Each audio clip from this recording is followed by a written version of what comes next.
آپ نماز پڑھ رہے سجدے میں، تو حسن آئے اور کمر پہ چڑھ گئے، ایک نیچے گھس گیا ایک اوپر چڑھ گیا، تو صحابہ آئے روکنے کے لیے، روک اٹھانے کے لیے نا، تو آپ نے سجدے میں، نفل نماز میں سجدے میں ہاتھ کا اشارہ کر کے صحابہ کو روک دیا کہ نہیں کرنے دو، یہ کرتے ہیں، سجدے میں ہی ہاتھ کے اشارے سے روک دیا۔ چنانچہ وہ پیچھے ہٹ گئے اور دونوں ایک اوپر چڑھ رہے، ایک نیچے، ایک اوپر ایک نیچے، تو آپ نے اپنے ہاتھ ایسے کھول دیے، ہاتھ کھول دیے، ایک نیچے گھس جاتا تو اوپر جا، دوسرا نیچے گھس جاتا وہ اوپر چڑھ جاتا، جب تک وہ آپ کی کمر پہ چڑھے رہے، کھیلتے رہے، آپ نے سجدے سے سر نہیں اٹھایا۔ یہ وہ ہستیاں ہیں۔ ہاں، محرم ہمیں یہ کہانی سناتا ہے، جنوری ایک پیغام دیتا ہے، ناچو گاؤ زنا کرو شراب پیو۔ محرم ایک پیغام دیتا ہے، یہ جنوری کا پیغام نہیں۔ وہ شمسی مہینے بھی اللہ کے ہی ہیں، شمس بھی اللہ کا، قمر بھی اللہ کا۔ یہ تو باطل اور کافر نے ہمارے ساتھ چال چلی اور ہماری نسل کو ناچ گانے کا رسیا بنا دیا۔ محرم بھی اللہ کا اور جنوری بھی اللہ کا۔ محرم ہماری شناخت ہے، ہماری پہچان ہے، یہ ہمیں پیغام دیتا ہے کہ یہاں یہ واقعہ 2 مہینے بعد بھی ہو سکتا تھا، 2 مہینے پہلے بھی ہو سکتا تھا، چند گھڑی آگے بھی ہو سکتا تھا، چند گھڑی پیچھے بھی ہو سکتا تھا، 10 دن پہلے ہوتا ذوالحج میں ہو جاتا، اور 20 دن بعد ہوتا تو سفر میں ہو جاتا۔ مہینہ چنا گیا جہاں سے سال کی ابتدا ہوتی ہے، دن چنا گیا جو جمعے کا تھا۔ جمعرات کو ہم نے حضرت حسین سے جمعرات کو حملہ کر دیا، عمر بن سعد اور شمر نے حملے کے لیے آ گئے، تو آپ نے اپنے بھائی عباس کو بھیجا کہ ان سے کہو ہمیں ایک رات مہلت دو، ہم تمہیں کل سوچ کے بتائیں گے۔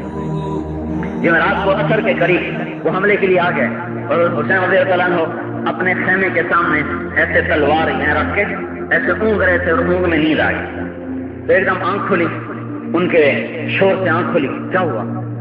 تو ان کا یہ ہوا، کون سے کو ایک رات کی مہلت دے دو، کل تمہیں سوچ کے بتائیں گے۔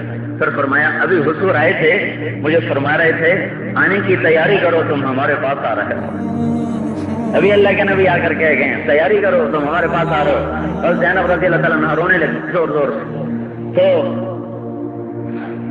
تو حضرت عباس کہنے لگے بھائی ہمیں ایک دن کی مہلت دو۔ میں کہا ٹھیک ہے مہلت ہے۔ تو واپس آئے، فرمایا میں نے یہ مہلت اس لیے مانگی ہے کہ آج رات ہم اپنے اللہ کے سامنے خوب رو دھو لیں۔ ہم نے فیصلہ تو پہلے کیا ہوا ہے کہ باطل اور محمد کا گھر اکٹھے نہیں ہو سکتا۔ یہ واقعہ ٹل بھی سکتا تھا، لیکن امت کو سبق کہاں سے ملتا ہے؟ اس لیے آپ نے قربانی اپنے گھر میں رکھی، اپنے گھر سے باہر نہیں جانے۔ فرمایا بھائی آج کی رات ہے، مبارک رات ہے، خوب اللہ سے مانگ لو، اور اللہ گواہ ہے کہ میں نے زندگی سے پیار کیا، اس لیے نہیں کہ چیزیں بناؤں، مال بناؤں، نماز پڑھنے کے لیے، راتوں کو اٹھنے کے لیے، قرآن کی تلاوت کے لیے، روزے رکھنے کے لیے۔ میرا اللہ شاہد ہے کہ میں نمازوں سے محبت کرتا تھا، راتوں سے اٹھنے کو پسند کرتا تھا، قرآن کے پڑھنے کو میں پسند کرتا تھا، اللہ اس چیز پر گواہ ہے۔ اور ارشاد فرمایا آج رات اپنی تیاری کر لو بھائی۔ تیاری کیا ہے؟ اللہ کے سامنے اپنے آپ کو، اپنے گناہوں کی معافی مانگ لو۔ یہ رات ساری کی ساری جمعے کی تھی، رونے دھونے میں گزر رہی، دعاؤں میں گزر رہی۔ حضرت حسین رضی اللہ عنہ اپنے خیمے میں بیٹھے شعر پڑھ رہے تھے، اف لک یا دہر من خلیل کم لک بالاشراق والاصیل من طالب او صاحب قتیل والدهر لا يقنع بالبدیل وانما الامر الى الجلیل وكل حی سالک السبیل۔ امام زین العابدین اس روایت کو بیان فرماتے ہیں کہ میں بیمار تھا اور ساتھ کے خیمے میں لیٹے ہوئے تھے، اور حضرت حسین یہ شعر پڑھ رہے تھے، یہ شعر دوہرا رہے تھے۔ تو اس شعر کا مفہوم یہ تھا کہ کل تیاری ہے، کہہ رہے تھے زمانے تو کتنا ہی بے وفا ہے، تو نے کبھی کسی کے ساتھ وفا نہ کی، تو نے ہمیشہ چن چن کے لوگوں کو چھانٹ چھانٹ کے اپنے انتقام کا نشانہ بنایا۔ کوئی نہیں، ہر ایک نے مر جانا ہے، کون ہمیشہ باقی رہے گا۔ یہ جو شعر سنے تو حضرت زینب رضی اللہ عنہا پھر زور زور سے رونے لگے۔ تو انہوں نے فرمایا اخیت لا یذهبن حلمک الشیطان، اے میری بہن دیکھنا صبر کا دامن نہ چھوڑنا، شیطان کہیں وار نہ کر جائے، صبر کو ہاتھ سے نہ چھوڑنا۔ میرا نانا مجھ سے افضل تھا، وہ بھی موت کا پیالہ پی گیا۔ میرا باپ مجھ سے افضل تھا، وہ بھی شہادت کا جام پی گیا۔ میری ماں مجھ سے افضل تھی، وہ بھی موت کے دروازے سے گزر گئی، میرا بھائی مجھ سے افضل تھا، وہ بھی اس دروازے سے گزر گیا، اب میری باری ہے، میں انہی کے پاس لوٹ کے جا رہا ہوں، اس میں غم کی کیا بات ہے، بے صبر نہ ہونا، بے صبر نہ ہونا۔ سب سے کہا رات منا لو اللہ کو۔ کہاں 32 گھوڑ سوار تھے، 40 پیدل تھے، اور اس میں 23 اہل بیت میں سے تھے، اور اس میں بھی 16 آل رسول میں سے، یعنی حضرت حسن حسین کی نسل میں سے، حضرت فاطمہ کی نسل میں سے۔ کوئی 16 کہتا ہے، کوئی 32، کوئی 23 کہتا ہے، کوئی 14 کہتا ہے، کوئی 18 کہتا ہے، زیادہ سے زیادہ عدد 23 کا ہے۔ 23 وہ تھے جو اللہ کے نبی کے تھے۔ خود حضرت حسین کے 5 بھائی تو ساتھ، عباس تھے، عثمان تھے، ابو بکر تھے، محمد تھے، یہ تو آپ کے ساتھ جو آپ کے ساتھ شریک جعفر تھے، یہ 5 حضرت علی کے بیٹے ہیں۔ حضرت فاطمہ کے علاوہ جو آپ نے شادیاں فرمائی، ان میں سے 5 بھائی تھے جو آپ کا شانہ بشانہ تھے۔ حسین رضی اللہ عنہ تو حضرت فاطمہ سے، عباس ہیں، جعفر ہیں، عثمان ہیں، ابو بکر ہیں، اور عبداللہ ہیں، یہ محمد ہیں، یہ 5 حضرت حسین کے بھائی تھے جو ساتھ۔ پھر آپ کے بیٹوں میں علی اکبر شہید ہوئے، اور عبداللہ شہید ہوئے، اور ابو بکر شہید ہوئے، اور حضرت حسن کے بیٹوں میں قاسم شہید ہوئے، ابو بکر شہید ہوئے، اور حضرت جعفر کے بیٹوں میں عون شہید ہوئے، اور محمد شہید ہوئے، اور مسلم بن عقیل کے بیٹوں میں عبداللہ شہید ہوئے۔ یہ سارا نبی کا گھر تھا، نبی کا گھر تھا، نبی کا گھر تھا، جس پر یہ تلوار امت چلا رہی تھی۔ تو برید بن حذیر فرمانے لگے، لوگوں گواہ رہو، میں نے کبھی باطل کا ساتھ نہ دیا۔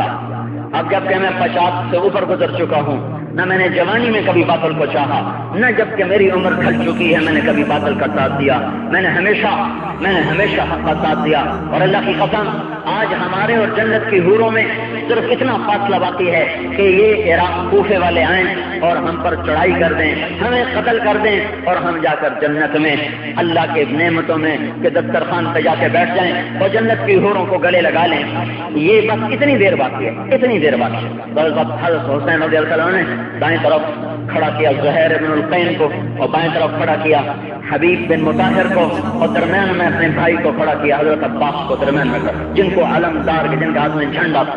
تو عباس درمیان میں تھے، اور زہیر بن القین دائیں طرف تھے، حبیب بن مطہر بائیں طرف تھے، خود حضرت حسین درمیان میں تھے۔ اور انہوں نے کہا بھی ایک آؤ، ایک وہ ایک کر کے جو آئے تو 1 مرا، 2 مرا، 3 مرا، چوتھا مرا، تو وہ شمر نے نامراد نے کہا کہ یہ سب کو مار دیں گے اگر ایک کر کے لڑتے رہے، وہ تو مرنے پر آئے ہوئے ہیں اور ہم تو زندگی چاہتے ہیں، مرے ہوئے کو کون مارے، ان پہ کٹھا حملہ کرو، کٹھا حملہ کرو۔ تو وہ 3000 نے اکٹھا حملہ کر دیا۔ تو جب دیکھا سب سے پہلے مسلم بن اوسج وہ شہید ہوئے اور وہ گرے، تو حبیب بن مطہر نے جا کر ان کو جنت کی ابشر بالجنہ، تو جو جنت کی بشارت، تو انہوں نے مسکراتے ہوئے سر ہلایا کہ بشرک اللہ بالخیر، کہ تجھے بھی بشارت ہو۔ پھر ہاتھ کا اشارہ حضرت حسین کی طرف کیا کہ اس کو بچاؤ، اس کے مرنے سے پہلے تم نے مرنا ہے، اس سے پہلے نہ مرنا، اس سے پہلے تم نے مرنا ہے، اس کے بعد نہ مرنا، اس کے پہلے اس کے آگے تم نے مرنا ہے۔ اور انہوں نے جان دے دی۔ اور پھر زہیر بن القین جو تھے، جب ان پر تلوار پڑی اور وہ گرے، تو انہوں نے حضرت حسین گرتے حسین کے یوں ہاتھ مارا تھا، اقدم ہدیت ہادیا مہدیا اليوم تلقى جدك النبي حسنا والمرتضى عليا والجناحين جعفر الكمية اسد اللہ حمزة الشہیدہ۔ یہ فی البدی مرتے مرتے یہ کہہ رہے آگے بڑھ، تو ہدایت پر تھا اور تو ہدایت یافتہ ہے، ابھی تیری ملاقات اپنے نانا سے ہوگی، ابھی تیری ملاقات حسن سے ہوگی، ابھی تیری ملاقات علی مرتضیٰ سے ہوگی، ابھی تیری ملاقات جعفر طیار سے ہوگی، ابھی تیری ملاقات سید الشہداء حمزہ سے ہوگی۔ اور اس کے بعد انہوں نے بھی جان دے دی۔ کرتے کرتے کرتے سب کٹ گئے، پہلے وہی گئے جو دوسرے قبائل میں سے تھے۔ سعید ابن عبداللہ کہنے لگے، اے حسین، اگر مجھے یہ پتا ہوتا کہ تجھے بچاتے ہوئے میں 1000 دفعہ قتل ہو جاؤں، 1000 دفعہ قتل ہو جاؤں اور تو بچ جائے گا تو اللہ کی قسم میں تیرے لیے 1000 دفعہ قتل ہو جاتا، لیکن یہ تو 1 دفعہ قتل ہونا ہے اور اس کے بعد مٹ جانا ہے، کاش میری 1000 جانیں ہوتی اور میں تیرے اوپر قربان کر دیتا۔ سب ختم ہو گئے، ظہر کا وقت داخل ہو گیا تو آپ نے کہا تو ہمیں زہر تو پڑھنے دو، ہمیں زہر تو پڑھنے دو۔ انہوں نے کہا تمہاری زہر کو، جمعے کا دن تھا لیکن میدان ہے، زہر پڑھنے دو۔ کہا تمہاری نمازیں قبول نہیں۔ وہ کہنے لگے تمہاری شمر نے کہا تمہاری نمازیں قبول نہیں۔ اچھا آل رسول کی قبول نہیں اور تمہاری قبول ہیں؟ پھر آپ نے اشارے کے ساتھ زہر کی نماز پڑھی اور اس نے اس اثنا میں کٹتے کٹتے کٹتے آخر میں عابد بن ابی شیبہ اور سوید بن عمر باقی رہ گئے، یہ 2 آدمی باقی رہ گئے، باقی سب شہید ہو گئے۔ تو عابد جو تھے، عابد وہ کہنے کہ ہے کوئی اکیلا میرے مقابلے میں، الا رجل لرجل، الا رجل لرجل، ہے کوئی ایک میرے مقابلے میں آئے؟ تو سب جانتے تھے، جدھر کو منہ پھیرتے لوگ آگے بھاگ جاتے۔ یہ حال تھا کہ 200 کوفی آگے بھاگ رہے ہوتے تھے اور وہ اکیلے ان کے پیچھے بھاگ رہے ہوتے، 200 آگے بھاگ رہے اور وہ اکیلے ان کے پیچھے بھاگ رہے۔ عابد بن ابی شبیب تو یہ نہیں مرتا، اس کو پتھر مارو۔ تو انہوں نے چاروں طرف سے پتھر مارنا شروع کیا، اتنے پتھر مارے 3000 آدمیوں کا پتھر مارنا، وہ ان زخموں سے تاب نہ لا سکے، گر گئے۔ آخر میں سہیل بن ابی عمر رہ گئے بس، پھر وہ بھی شہید ہو گئے، سب ختم ہو سارے۔ پھر اب خاندان کی باری آئی تو سب سے پہلے بیٹے آگے بڑھے، حضرت علی الاکبر جن کو کہتے ہیں، وہ اپنے باپ کے آگے آ گئے اور ان کا ایک ہاتھ کٹ گیا، انگلیاں کٹ گئیں، پھر وہ چکرا کے گرے تو حسین رضی اللہ عنہ نے ان کو کہا بڑی ظالم ہے وہ قوم بیٹا جس نے تیرا چراغ بجھا دی، کل کو یہ آئیں گے تو تیرا مدعی تیرا نانا بن کے آئے گا، کل قیامت کے میدان میں تیری طرف سے تیرا نانا مدعی بن کے آئے گا۔ ان کی لاش کو اٹھایا، پیچھے جا کے رکھا، تو دوسرے نمبر پر حسن کے بیٹے قاسم، انہوں نے آ کے حملہ کیا تو ان کو چاروں طرف سے گھیرا۔ کوفیوں نے انہوں نے پکارا یا اماں، ہائے چچا۔ عمر بن سعد نے حملہ کیا، عمر بن سعد، تو حسین رضی اللہ عنہ نے آگے بڑھ کے جو عمر پہ حملے کو صاحب توڑ دیا، لیکن چاروں طرف سے جو گھرے اور چکرا کے گرے تو کوفی خود بتاتا، میں دیکھ رہا تھا کہ وہ ایسے نوجوان تھا جیسے چاند حسین ہوتا ہے، اس کی ایڑیاں زمین پہ رگڑی جا رہی تھی اور ان کے سرانے حضرت حسین کھڑے کہہ رہے تھے واہ میرے بھتیجے، تیرا چچا آج کتنا بے بس ہے کہ تیری پکار پہ لبیک نہ کہہ سکا۔ قلت ناصرہ وکثر واصرہ، آج اس کے دشمن بہت زیادہ ہو گئے اور اس کے مددگار بہت تھوڑے ہو گئے، اور آج تیری پکار پہ تیرا چچا تیرے کسی کام نہ آ سکا اور تو بھی اب پکار سے مستغنی ہو چکا ہے۔ پر اب ان کو گر گئے اور اپنا سینہ ان کے سینے کے ساتھ ایسے چپکا دیا۔ یہ ایسا دردناک منظر تھا کہ ان ظالموں کی تلواریں بھی تھوڑی دیر کے لیے رک گئی۔ ایسا منظر تھا یہ کہ ان کی تلواروں نے بھی کام کرنا چھوڑ دیا، ان کے ہاتھ شل ہو گئے۔ پھر آپ نے ان کو اٹھایا اور ادھر سینے سے لگائے ہوئے پیچھے جا کے ان کو بھی لٹا دیا۔ پھر بھائیوں کا نمبر لگ گیا، عباس شہید ہوئے، ابو بکر شہید، عثمان شہید ہوئے، عبداللہ شہید ہوئے، جعفر شہید ہوئے، پھر جعفر کے بیٹوں کا نمبر لگ گیا، عون شہید ہوئے، پھر محمد شہید ہوئے، پھر اپنے حسن کے دوسرے بیٹے ابو بکر شہید ہوئے۔ پھر جب سارا خاندان کٹا بیٹھے، مالک ابن بشیر تھا جس نے پہلا وار آپ کے سر پہ کیا، پہلا وار، تو سارا وہ ایک خود نما ٹوپی تھی وہ خون سے بھر گئی تو آپ نے اتار اور پگڑی باندھ دی، اور اس کے بعد آپ لاچار ہو گئے، تھک کے چور ہو چکے تھے، اپنے خیمے کے پاس جا کر ایسے بیٹھے۔ سب سے چھوٹا بیٹا تھا عبداللہ، اس کو بلوایا آخری دفعہ پیار کرنے کے لیے، ملنے کے لیے اسے بلوایا۔ تو چھوٹا دودھ پیتا تھا، بھی عبداللہ دودھ پیتا تھا، تو اس کو گود میں لے کر پیار کر رہے تھے کہ ایک سنسناتا ہوا تیر آیا حرملہ بن کامل کا اور حضرت عبداللہ کے گلے کے پار ہو گیا۔ تو انہوں نے خون لے لیا اپنے بیٹے کا، اپنے چلو میں اپنے دونوں ہاتھ سے خون سے بھر لیے اور ایسے آسمان کی طرف بلند کر دے، اے مولا ہم اس طرح بھی تجھ پہ راضی، اگر تو نے مدد کو اپنی روک لیا ہے، تو نے اپنی مدد کو روک لیا ہے، ہم تجھ سے راضی ہیں، لیکن ان سے تو خود نمٹنا، پھر ان سے تو خود انتقام لینا، اور اس معصوم تڑپتے لاشے کو پہ اپنے بھائیوں کے ساتھ لٹا دیا۔ اس میں ایک اور چھوٹا سا معصوم بچہ گھبرا کے باہر نکلا، چل رہا تھا لڑکھڑاتا ہوا، تو ایک شخص نے آگے بڑھ کے حملہ کرنا چاہا، دوسرے نے روکا، اس بچے کو مار کے کیا کرو گے؟ کہنے مجھے ہانی اس کا نام تھا، حملہ خانی بنو کثیر، اس نے آگے بڑھ کے اس معصوم بچے کو بھی لٹایا اور اسے ذبح کر دیا۔ اور نہ اگر قیامت، اگر یہ دنیا جزا سزا کی جگہ ہوتی تو زمین پھٹ جاتی، آسمان ٹوٹ جاتا، بجلیاں کوند جاتی اور اللہ کے عذاب کے برقی شرارے صفحہ ہستی سے ہر زندہ کو مٹا دیتے۔ لیکن یہ امتحان کی جگہ ہے، یہ جزا سزا کی جگہ نہیں ہے، یہ اللہ تعالیٰ نے دارالامتحان بنایا ہے، یہ دارالجزا نہیں ہے۔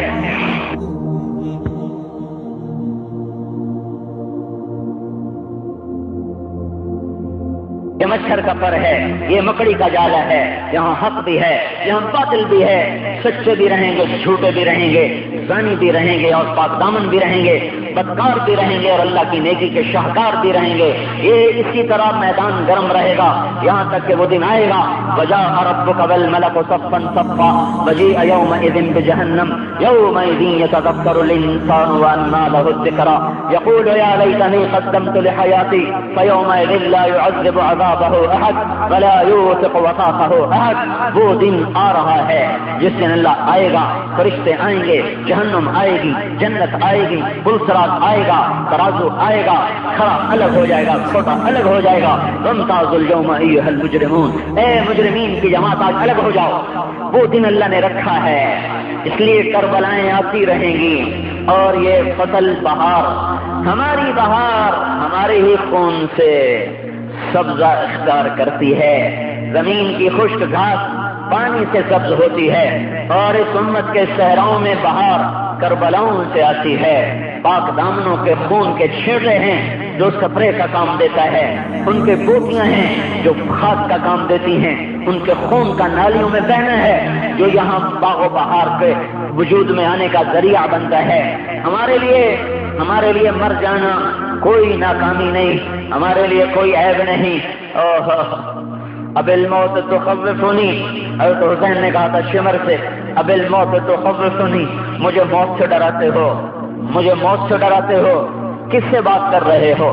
آپ نے صاحب نے فرمایا تھا لوگوں یاد رکھ لو، تم اس شخص کو قتل کر رہے ہو، تم اس شخص کو قتل کر رہے ہو جس سے زیادہ اللہ کو پیارا دھرتی پہ کوئی نہیں ہے، اور جس پہ اٹھی ہوئی تلوار اور اس تلوار کا چلانے والا اس سے بڑا مجرم دھرتی میں اللہ کے دربار میں اور کوئی نہ ہوگا۔ تلواریں واپس کر لو ورنہ ہمیشہ ذلت تمہارا مقدر بن جائے گی۔ سارا خاندان کٹ گیا، معصوم بچے تڑپ تڑپ کے جانے دے گئے، نوجوان شہزادے تڑپ تڑپ کے جانے دے گئے، مسلم کی اولاد، جعفر کی اولاد، حسن کی اولاد، اپنی اولاد، علی اکبر بھی، علی اصغر بھی اور عبداللہ معصوم بھی، یہ سب ان کے لاشیں دھرے پڑے تھے۔ اور ایک صوفی خود کہتا ہے میں نے اتنا دلیر زندگی میں نہیں دیکھا جو چاروں طرف اولاد کی کٹی کھیتی دیکھ کر بھی مطمئن بیٹھا ہوا ہو، جو چاروں طرف اولاد کے تڑپتے لاشیں دیکھ کر بھی اطمینان سب سے بیٹھا ہو اور اس کے ماتھے پہ بل نہ آیا ہو۔ میں نے ایسا شاہ سوار زندگی میں کوئی نہیں دیکھا۔ تنہا پیاس 3 دن سے پانی بند تھا، 3 دن سے پانی بند، تو پیاس نے انتہا کر دی تو کوشش کی کہ چند گھونٹ تو مرنے سے پہلے پی لوں، تو چلے پانی کی طرف چلے، دریا میں پہنچ گئے تو حسین بن یزید، حسین صاد کے ساتھ حسین بن یزید کا تیر آیا اور تھوڑی میں لگا، ساری داڑھی لہو لوہان ہو، اور دونوں ہاتھوں سے پھر اپنے خون کو، اپنے چلو کو بھر لیا، پھر ایسے آسمان کی طرف اٹھا دے، اے اللہ میں تو کمزور ہوں، تو قوی ہے، احصهم عدد اقتلهم بدد لا تترك منهم احد، ان میں سے کسی کو زندہ نہ چھوڑنا میرے مولا، ان کو گن گن کے مارنا، ان سے میرے بدلے تو خود لینا۔ ابھی آپ کے الفاظ پورے نہیں ہوتے تو حسین ابن یزید پر پیاس چڑھ کے لگا، ہائے پانی، پانی دیا، ہائے پانی، دودھ دیا، ہائے پلاؤ، ٹھنڈا کر کے دیا، ہائے پلاؤ، ٹھنڈا کر کے دیا، پلاتے پلاتے پلاتے یہاں تک اس کے اپنا پیٹ پھٹ گیا اور وہیں تڑپ تڑپ کے مر گیا۔ اللہ نے حضرت حسین کی شہادت سے پہلے اس تیر چلانے والے کی موت آنکھوں کے سامنے دکھا دی کہ غم نہ کر، میں تیرا ساتھی ہوں۔ پھر آخری وقت آ گیا، اکیلے رہ گئے، اکیلے رہ گئے. تو جدھر کو چلتے تھے لوگ آگے بھاگ پڑے, جدھر کو چلتے لوگ آگے بھاگ پڑتے. اگر شمر نے کہا کب تک انتظار کرو گے؟ تو زرع بن شریک تمیمی تھا جس نے آ کر آپ کی کندھے پر وار کیا, پہلا وار براہ راست آپ ایسے گرے. تو خولہ بن سنان ابن ابی انس خفا میں تھا, وہ نخائی نیچے اترا اور اس نے آ کے نیزہ مارا جس سے آپ سیدھے گرے, اور اس نے نیچے اتر کر آپ کی سر کو تن سے جدا کر دیا اور خولہ بن یزید کو وہ سر دیا. یہ وہ تن ہے جس کو اللہ کے نبی نے سینے پہ لٹایا, کندھے پہ اٹھایا, کمر پہ بٹھایا, گود میں لٹایا, ہونٹوں کو چوما, ماتھے کو چوما, بدن کے ایک ایک حصے کو چوما ہوا تھا. یہ وہ وجود اطہر تھا. سر کاٹا, پھر صرف ہونی کا نہیں سر کاٹا, 72 کے سر کاٹ لیے اور دفن بھی نہیں کیا, ان کو ویسے ہی چھوڑ دیا. اب بچیوں کو, عورتوں کو, بیویوں کو, ساتھ جو اہل خانہ مستورات تھیں, جب ان کو پکڑ کے لے جانے لگے تو حضرت زینب رضی اللہ تعالیٰ عنہ نے مڑ کر دیکھا تو لاشیں بکھرے پڑے تھے اور 10 گھوڑے حضرت حسین کی لاش پر دوڑائے گئے. ابھی کچھ مقام باقی تھے طے کروانے, تو جسم کو بھی پارا پارا کروا دیا, پھر نیزے پہ سر چڑھا کے بلند کر دیا گیا. آج وکٹری اسٹینڈ پہ کھڑا کیا جائے. دیکھو ہماری فتح یوں ہوتی, یہ ہماری فتح ہے. ہم نے کبھی بھی یزید کو جیتا ہوا نہیں گردانا, ہم نے کبھی بھی ابن زیاد کو عزت کا چہرہ نہیں پہنایا. ہم آج بھی ان سے نفرت کرتے ہیں اور 14 صدیاں گزر گئی, امت ان سے نفرت کے لیے کرتی چلی گئی اور یہ قیامت کے دن بھی ذلیل و خوار ہو کر اٹھیں. اور یہ نیزے پہ سر چڑھوانے والا آج بھی اپنے لیے اتنی ہی محبت رکھتا ہے جتنے 61 ہجری میں رکھتا تھا. آگے 14,000 صدیاں گزر جائیں تو بھی اس کی یاد لوگوں کے زخم کو ٹھیس پہنچاتی رہے گی اور ان کے بند ٹوٹتے رہیں گے اور ان کی یاد کبھی دنیا کی کوئی طاقت بھلا نہیں سکتی. سر اوپر چڑھا ہوا, جسم کٹے پڑے تھے. تو زینب رضی اللہ تعالیٰ عنہ نے فرمایا یا محمد, اے ہمارے نانا, آگے دیکھ تو صحیح کیا ہو گیا. یا محمد صلی علیہ الالہ وملک السماء وهذا حسین بالعراء مزمل بالدماء وقطع الآباء یا محمد بناتك الصبايا وذريتك مقتلة تسفي عليها الصبا. میرے رب کی قسم, یہ وہ الفاظ ہیں جن کو کوئی خطیب ترجمے میں نہیں ڈھال سکتا. یہ ایسے الفاظ تھے کہ وہ کوفے کے خونخوار بھیڑیے بھی رو پڑے. ارے قاتل رو پڑے, قاتل. عمر بن سعد کی آنکھوں سے آنسو ابل کے نیچے آ گئے. قتل کرنے والے رونے لگے, یا محمد, اے ہمارے نانا, دیکھ کیا ہو گیا. اللہ کی تجھ پر رحمتیں ہوں, فرشتے تجھ پر درود پڑھیں. ذرا اپنے حسین کو تو دیکھ, وہ میدان میں پڑا ہے, سر کٹ چکا ہے, دھڑ پہ گھوڑے دوڑ چکے ہیں, بوٹیاں پارا ہو چکی ہیں, خون کی سرخ پوشاک پہن چکا ہے. آج اس کی بارات جائے.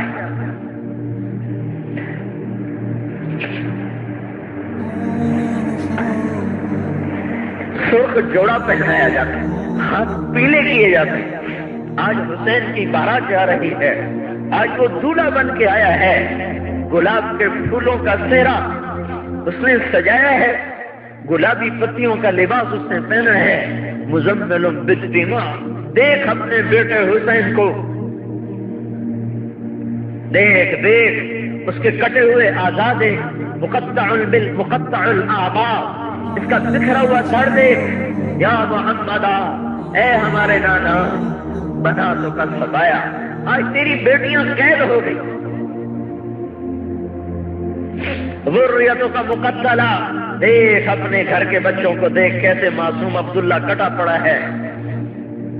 بچے تو پرائے بھی پیارے ہوتے ہیں, ارے رسول کے بچے, معصوم دودھ پیتے بچے, گلے کے تیر پار پڑے ہیں، یہ علی اکبر کا لاشا پڑا ہے، یہ قاسم کی لاش ہے، یہ جعفر کی لاش ہے، یہ عون ہے، یہ عبداللہ ہے، یہ محمد ہے، یہ عثمان ہے، یہ ابو بکر ہے، دیکھ ان کے لاشیں، یہ عقیل کے بیٹے، یہ مسلم کے بیٹے، یہ جعفر کے بیٹے، یہ علی کے بیٹے، یہ حسین کے بیٹے، یہ حسن کا قاسم ہے، یہ حسن کا ابو بکر ہے، یہ حسن کا محمد ہے، یہ حسین کا محمد ہے، یہ حسین کا عبداللہ ہے، یہ حسین کا علی اکبر ہے، یہ حسین کا علی اکبر ہے۔ آج ذریتوں کا مقتلہ، تیری اولاد کیسے اپنے تیرے لگائے ہوئے باغ کو پانی پلانے میں کامیاب ہو گئی، تیری فصل کو بہار میں بدل گئی، آج ان کے لاشوں پہ ہوائیں مٹی ڈال رہی ہیں۔ اللہ تعالیٰ نے ان ظالموں کے ہاتھ میں ان کا دفن مقدر ہی نہیں کیا، یہ نیکی ان کے مقدر میں کیسے جا سکتی تھی، یہ سعادت ان کے ہاتھ میں کیسے لکھی جا سکتی تھی؟ وہ ان کو ایسے ہی چھوڑ کے لوٹ گئے۔ بنو اسد آئے، انہوں نے آ کر ایک ایک کو دفن کیا، جنازے پڑھے، دفن کیا۔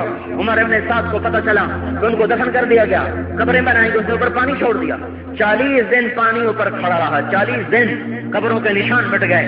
پھر بنو اسد کا ایک بدو آیا، جب پانی خشک ہو گیا تو بنو اسد کا ایک بدو آیا اور اس نے آ کر مٹی کو اٹھا کے سونگنا شروع کیا، کربلا کی مٹی کو سونگتا گیا،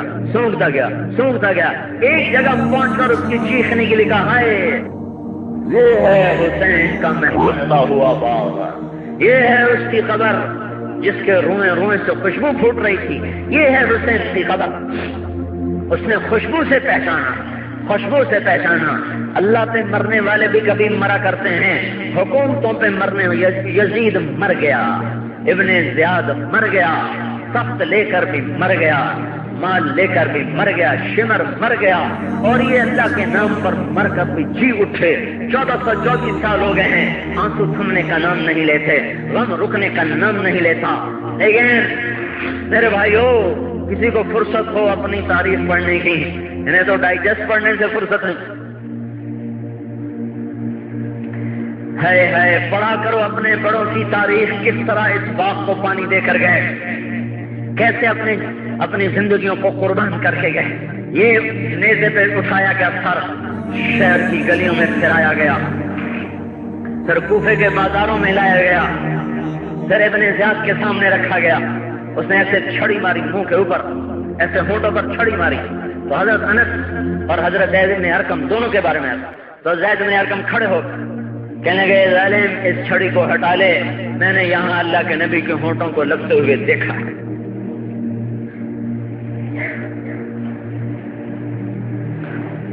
پھر ابھی کچھ سفر باقی تھا تو یہ سارا قافلہ دمشق پہنچایا گیا، پھر یزید کے سامنے سر رکھا گیا، پھر یزید نے چھڑی ماری منہ پر، تو ابو برزہ اسلمی بیٹھے تھے، انہوں نے ارشاد فرمایا یہ چھڑی ہٹا لے یہاں سے، میں نے ان ہونٹوں پر اللہ کے نبی کے ہونٹوں کو لگتے ہوئے دیکھا۔ ابن زیاد کہنے لگا ایسا حسن کبھی نہیں دیکھا، کٹا ہوا سر، سوئی ہوئی آنکھیں۔ ابن زیاد پکار اٹھا، ایسا حسن کبھی نہیں دیکھا، ایسا حسن کبھی نہیں دیکھا۔ سر کہیں جا رہا، دھڑ کہیں جا رہا، لاشیں کہیں بکھر گئے، اولاد کیسے کٹ پٹ گئی، یہ پیغام دے کر گئی۔ میں قصے کی تفصیل میں نے آپ کو مختصر سنایا ہے، کیونکہ میں قصہ نہیں سنانا چاہتا تھا، میں تو قصے میں جو پیغام ہے وہ سنانا چاہتا تھا کہ یہ قصہ پیغام کیا دیتا ہے، یہ کہانی کیا سناتا ہے، یہ درس کیا دیتا ہے، یہ کیا تفسیر کرتا ہے کہ صرف 10 دن کے لیے حسین کے ہر خطیب اس کے قصے سنائے اور اس کے بعد اس کی یاد کو دفن کر دے، پھر بازار میں ناپ تول بھی کمی ہو، پھر بازار میں جھوٹ بھی چلے، سود بھی چلے، جوا بھی چلے، انعامی بانڈ بھی چلے، ناچ گانے کی کیسٹیں بھی فروخت ہوں، فلموں کی کیسٹیں بھی فروخت ہوں، اور سارے کا سارا ظلم و ستم کا بازار بھی گرم ہو۔ کیا یہ پیغام اس لیے تھا؟ نہیں میرے بھائیوں، صرف یہ ایک اللہ کے واسطے میری سنو، یہ پیغام ہے، یہ سبق ہے کہ اللہ کو راضی کرتے ہوئے ہم